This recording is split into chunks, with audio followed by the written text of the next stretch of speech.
महंगाई और बेरोजगारी के खिलाफ कांग्रेस का संसद से लेकर राष्ट्रपति भवन तक विरोध छिड़ा हुआ है। महंगाई और बेरोजगारी के खिलाफ कांग्रेस देशव्यापी विरोध प्रदर्शन कर रही है। पार्टी के सभी नेता काले कपड़ों में सरकार के खिलाफ विरोध प्रदर्शन कर रहे हैं। इस मार्च में कांग्रेस के पूर्व अध्यक्ष राहुल गांधी भी शामिल हुए। इस बीच दिल्ली पुलिस ने राहुल गांधी समेत कई कांग्रेस नेताओं को हिरासत में ले लिया।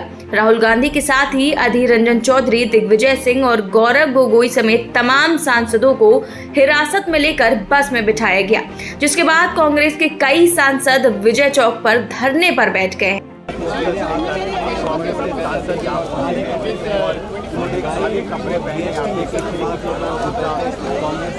दरअसल राहुल गांधी कांग्रेस सांसदों के साथ संसद भवन से राष्ट्रपति भवन तक मार्च निकाल रहे थे, लेकिन पुलिस ने उन्हें विजय चौक पर ही रोक दिया और राहुल गांधी समेत कई नेताओं को हिरासत में ले लिया। इस दौरान राहुल गांधी का कहना है कि पुलिस ने कांग्रेस नेताओं को घसीटा है और कुछ लोगों को मारा भी है। राहुल गांधी ने कहा कि सभी सांसद महंगाई के मुद्दे को उठाने के लिए राष्ट्रपति भवन जा रहे थे, लेकिन हमें आगे नहीं जाने दिया जा रहा है। कुछ सांसदों को हिरासत में लिया गया है, जबकि कुछ के साथ मारपीट भी की गई है। वहीं कांग्रेस मुख्यालय से प्रियंका गांधी भी बाहर आ गई हैं। पुलिस ने उन्हें रोकने के लिए बैरिकेड लगाए थे, लेकिन प्रियंका गांधी उसे फांद कर आगे बढ़ गई हैं और सड़क पर ही धरने पर बैठ गई।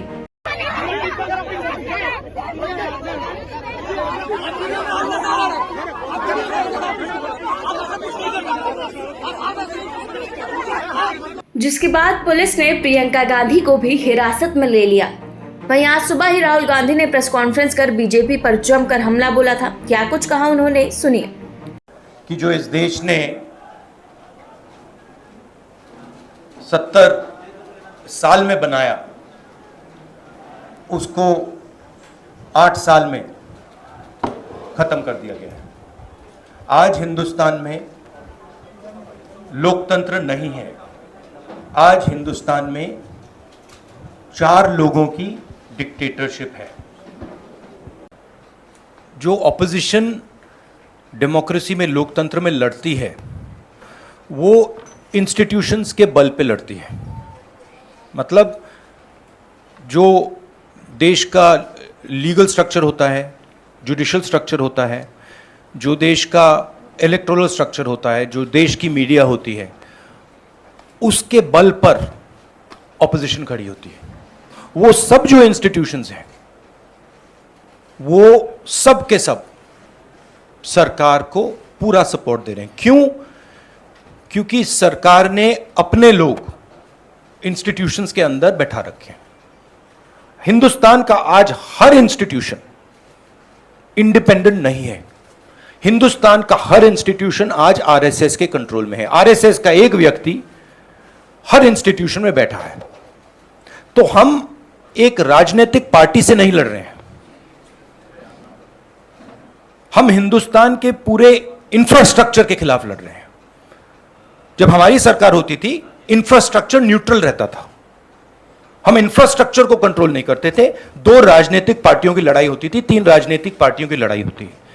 आज इंफ्रास्ट्रक्चर सरकार का पूरा एक पार्टी के साथ है। फाइनेंशियल इंफ्रास्ट्रक्चर उनके साथ है। अगर कोई दूसरी पॉलिटिकल पार्टी को सपोर्ट करना चाहे, उस पर ईडी लगा दी जाती है, सीबीआई लगा दी जाती है, धमकाया जाता है, डराया जाता है। तो फाइनेंशियली मोनोपोली है बीजेपी की, आरएसएस की, इंस्टीट्यूशनली मोनोपोली है। इसीलिए ऑपोजिशन इफेक्टिवली, अग्रेसिवली खड़ी हो रही है। आज सबसे ज्यादा अनएम्प्लॉयमेंट हिंदुस्तान में, महंगाई बढ़ती जा रही है, गैस सिलेंडर की प्राइसेस बढ़ती जा रही हैं। पता नहीं, शायद मतलब फाइनेंस मिनिस्टर को मतलब ये आंकड़े दिख ही नहीं रहे हैं, या उनको बताया गया है कि बस बोलते जाइए, बट ये रियलिटी नहीं है। आप किसी भी कस्बे में चले जाइए, किसी भी गांव में चले जाइए, किसी भी शहर में चले जाइए, पूछिए महंगाई की क्या हालत है, आपको बताएंगे कि सबसे ज्यादा आज महंगाई है। तो देखिए, रियलिटी एक है और परसेप्शन एक बनाया जाता है। I understand one thing very clearly, the more I raise people's issues, the more I tell the truth in front of you, the more I will be attacked by the government. It's a simple thing. जितना मैं सच्चाई बोलूंगा उतना मेरे ऊपर आक्रमण होगा. मेरी प्रॉब्लम यह है कि मैं सच्चाई बोलता हूं, मैं डरता नहीं हूं.